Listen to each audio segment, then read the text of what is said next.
evening and welcome to Washington Week. Mrs. Clinton at the UN Conference on Women in Beijing.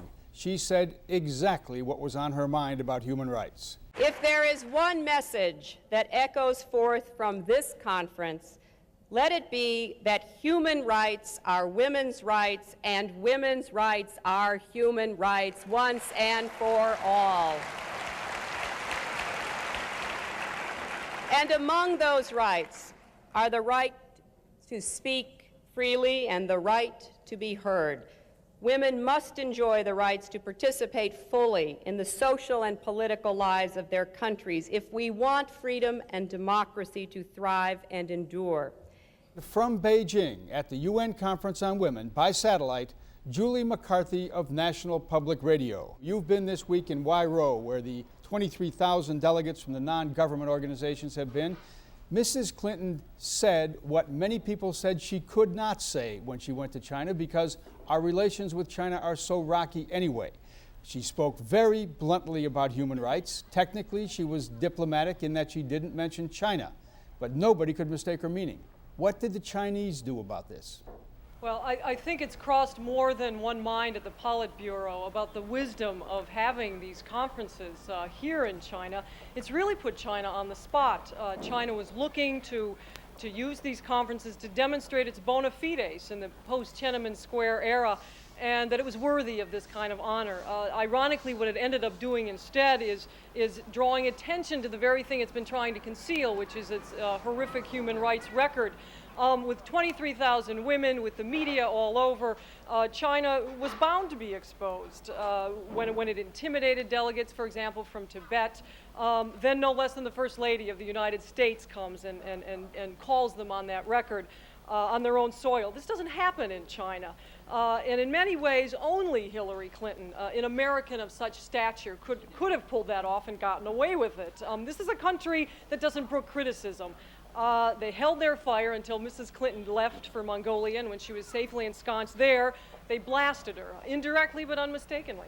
You know, Julie, even before Hillary Clinton left Beijing and before she went to Mongolia and before she was blasted, President Clinton was here saying that she didn't really mean what she said and it wasn't specifically aimed at China. How was that received there, and did it seem as much a backpedal as it did here? No, it does not appear to be a backpedal. Mrs. Clinton's speech was an impassioned plea for human rights. She said it was time to break the silence on the abuse of women, and in point of fact, it included a devastated litany of abuses against women, including bride burning in China, female genital mutilation in Africa, and among those, and also the trafficking of women for sex, and among those was China's family policy, family planning policies, which include coerced abortion and sterilization. So it was a broad-based assault on human rights abuses and those countries who tolerate them. Of course, she never used the word China, but by indirection and clear inference, she was attacking the policies of this government, and that clearly is what has drawn all the attention. But for the delegates, for the most part here, many people have seen this as Hillary Clinton's finest hour. It was such an impassioned appeal for human rights on a broad range of questions. Julie, what about, though, the other women at the conference and the divisions among the women at that conference between the have and the have-not countries? Well, this was fascinating. You asked people at the conference in Wairau, where 23,000 women had gathered for an alternative ad hoc grassroots women's conference of non-governmental organizations. The NGOs lack official status as they look to try to influence the formal official UN conference on women that's underway in Beijing. And this is really where all of the action, the activity, and activism sort of springs up throughout the world. And you did really see emerge here a division between the East, the West, the haves, the have-nots, as you said.